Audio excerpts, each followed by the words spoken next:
अस्सलाम वालेकुम जी, welcome back to my channel. आज मैं आपके लिए लेकर आई हूँ बेल बॉटम ट्राउज़र की कटिंग है। कैसे आप बिल्कुल एक परफेक्ट जो कटिंग होती है, डिज़ाइनर जिस कटिंग पे ट्राउज़र की कटिंग करते हैं बेल बॉटम की, वो मेजरमेंट्स आपको बताऊंगी। जब आप इसको कटिंग करेंगे तो आप मुझसे लाजमी शेयर करेंगे। आप कमेंट सेक्शन में मुझे लाजमी बताना कि आपको ये कितनी परफेक्ट कटिंग मिली है, जो कि बिल्कुल डिज़ाइनर की तरह आपका ट्राउज़र बनेगा।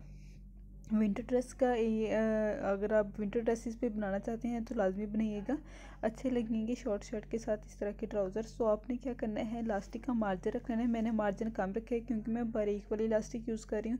फिर मैंने 11 इंच इसकी लंबाई रखी है क्रॉच एरिया की, और चौड़ाई रखी है मैंने 12.5 इंच। आपने इस तरफ से मार्जिन ये देखिए 12.5 मैंने इस तरह से लगा लिया, और 1.5 इंच का मार्जिन छोड़ के मैंने तकरीबन गोलाई की शेप दे दी और इसको क्रॉच एरिया बना लिया।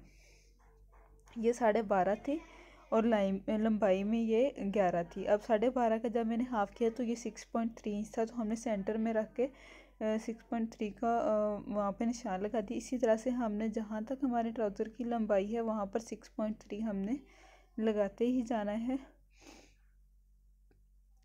यहाँ तक मेरे ट्राउज़र की लंबाई थी जो कि 37 इंचज़ थी, लेकिन अब यहाँ पर हमारा 6.3 पे हमने ओवरऑल लेंथ पे निशान लगा लिया। जो पांचे की चौड़ाई मैंने वो 11 इंच रखनी है, तो 5.5 एक तरफ और 5.5 दूसरी तरफ रख लूँगी। घुटना हमारा 10 इंच आएगा और यहाँ पे मैंने 8 इंच चौड़ाई रखी है।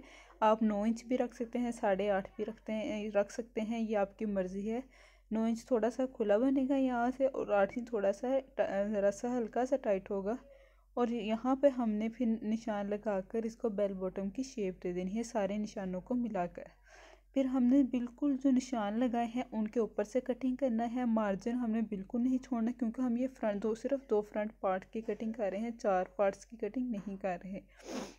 यहाँ पर क्रोच एरिया की कटिंग कर लेनी है और यहाँ से साइड की कटिंग कर लेनी है। हमारा ये फ्रंट पार्ट जो है वो तैयार हो गया दोनों साइड से। ये हमारे पहले 2 पांचे हैं। यहाँ पे मैंने 12.5 ली थी और ये 11 ली थी। दरमियान वाली लाइन जो है, सॉरी, उसको कंसीडर नहीं करना आपने, वो मुझसे गलती से निशान लग गए थे। यहाँ पे 8 इंच मैंने ली थी और पांचा इसका मैंने 11 इंच लिया था। 11 इंच पांचा इसका नॉर्मल होता है, बहुत अच्छा लगता है। अब मेजरमेंट्स आपको मैंने लिखकर बता दी हैं इसकी। अब मैंने करने हैं बैक पार्ट्स की कटिंग। ये फ्रंट दोनों पार्ट्स से इनको हमने रखना है बैक पार्ट्स के ऊपर, और ट्राउज़र का जो एक्स्ट्रा फैब्रिक था उसको बिछा लेना है। जो बैक पार्ट होता है वो फ्रंट पार्ट से थोड़ा सा बड़ा होता है, 1.5 इंच तकरीबन। तो 1.5 से 2 इंच आप अपनी मर्ज़ी के मुताबिक बढ़ा सकते हैं। और क्रॉच एरिया की हमने इस साइड से क्रॉच एरिया से बिल्कुल वैसे ही कटिंग करनी है जैसे फ्रंट्स के पार्ट्स की थी, और दूसरी साइड से हमने 2-2 इंच का मार्जिन छोड़ के निशान लगाते जाना है। जो फ्रंट पार्ट थे उसको ऊपर रख के जो बैक पार्ट है उसको सिर्फ 2 इंच खुला रखना है, और निशानों के ऊपर ही कटिंग करनी है। यहाँ पर भी हमने बिल्कुल साथ साथ कटिंग की, और इन निशानों के ऊपर से एक्स्ट्रा हमने फैब्रिक नहीं छोड़ना बिल्कुल भी, और निशानों के ऊपर से कटिंग कर लेनी है।